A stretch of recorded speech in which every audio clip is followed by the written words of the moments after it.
다양한 벽화로 유명한 이화마을. 최근 이곳의 대표 벽화들이 누군가에 의해 지워지는 일이 발생했습니다. 벽화를 지운 사람은 바로 이곳에 살고 있는 주민인데요. 관광객들 때문에 불편하다는 것이 벽화를 지운 이유입니다. 실제 이곳 마을에는 주민들의 불편을 호소하는 문구가 곳곳에 붙여져 있는데요. 대표적인 것이 소음입니다. 손님이 너무 시끄럽지 뭐 동네가. 벽화 그림은 사라졌지만 여전히 관광객들은 이곳을 찾고 있습니다. 골목 곳곳 남아있는 벽화들과 사진 찍기를 즐기는 것인데요.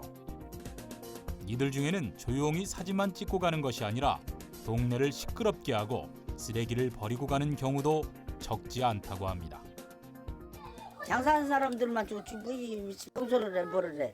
좋아한 거 좋고 쓰레기 별로 저기 하고 그래서 사람 없는 게 좋아. 우선적으로 이화마을 주민 중에 찬성하는 분들도 있고 반대하는 분들도 있는데 이런 양분된 주민들의 의견이 충분히 수렴되지 못한 측면이 좀 있는 것 같고요. 또 사람이 살고 있는 마을이다 보니까 이게 관광지화됨에 따라서 주민들이 겪게 되는 어떤 프라이버시 침해나 소음, 쓰레기 이런 주거환경 침해가 불만으로 나타나는 것으로 보입니다. 10년 전 조성된 벽화. 당시 주민들 간 협의에 의해 그려졌지만 세월이 흐르고 방문객이 늘면서 주민 간 갈등도 더해진 것입니다. 주민들을 배려하는 관람 문화가 필요한 이유입니다. 와보니까 사진도 찍기 좋고 재밌는 곳인 것 같아요. 저기 오면서 많은 주민들도 약간 피해를 끼치고 계시는 것 같은데 구경하시는 분들도 조용히 관람하셔야 될 것 같아요. 이러한 문제는 이화마을만의 문제는 아닙니다. 중국 단체 관광객들이 몰리는 북촌 역시 오래전부터 관광객들로 인한 불편함을 느껴왔는데요. 주말 오후 골목을 누비는 관광객들의 발길이 끊이지 않습니다.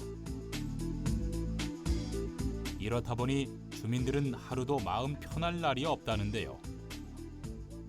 수 없는 관광객이 오니까 소음이 엄청납니다. 그래서 주민들이 사는데 생활에 무척 불편을 느끼는 게가 화장실 준비를 안 해줘서 관광객들이 남의 집에 그대로 들어와가지고 무단 방류를 하고 이래서 주민들이 불편을 느끼고 관광객이 한밤중에 몰려 들어와가지고 소음을 지르니 주민들이 수면에 아주 무척 어려움을 겪습니다. 관광 문화를 개선하기 위해 지역 주민들이 직접 나서서 정숙 관광 캠페인을 펼치고 있습니다. 주민들을 위해 조금만 조용히 다녀달라는 것인데요. 이를 알고 조용히 관람하는 방문객이 있는가 하면 이러한 표지판이 곳곳에 있지만 이를 무심코 지나는 이들이 더 많습니다. 주민들이 주거권을 지키기 위해 목소리를 높이는 이유입니다. 관광객이 저녁에도 이렇게 많이 몰려다니니까 밤 늦게 다니는 거를 법으로 좀 조치를 해서 좀 시간 제한을 둬서 좀 자제해 주는 게 좋겠다는 생각이 듭니다. 원주민을 배려하지 못한 무분별한 관광 문화, 또한 이러한 문제를 해결할 수 있는 대책이 부족한 것이 주민들의 불만을 낳고 있습니다. 그렇다면 해결책을 어떻게 찾아야 할까요? 강동구의 한 주택가 골목. 이곳에는 담벼락마다 인기 웹툰 작가 강풀의 만화 그림이 그려져 있습니다. 이 그림을 보기 위해 많은 사람들이 오지만 주민들의 불만은 크지 않습니다. 찾아오는 사람들 때문에 불편한 건 없습니다. 처음 우리는 이제 주민 참여하고 소통입니다. 왜 그러냐면 주민들 의견을 수렴해가지고 좁고 유용한 길을 우선적으로 개선해 주려고 노력을 했고요, 우리가. 그다음에 벽화를 그리기 위해서는 주민들하고 또 대화를 해야 돼요.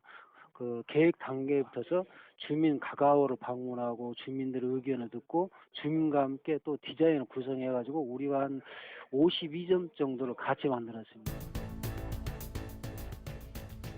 전문가들은 이처럼 낡은 골목을 살리고 활성화하기 위해서는 먼저 원주민과의 소통이 우선되고 마을 재생 이후 이들의 삶을 배려하는 노력이 이뤄져야 한다고 지적합니다.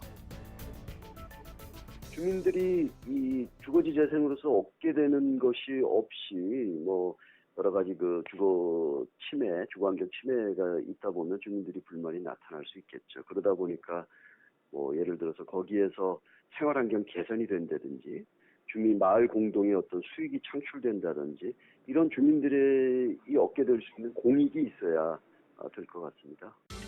마을 재생의 이면에는 불편을 감수해야 하는 주민들이 있습니다. 이들의 불만을 최소화하기 위해서는 개발 단계에서부터 지속적으로 소통하고 이후 발생할 수 있는 이익들을 함께 공유하고 나누는 노력이 필요해 보입니다.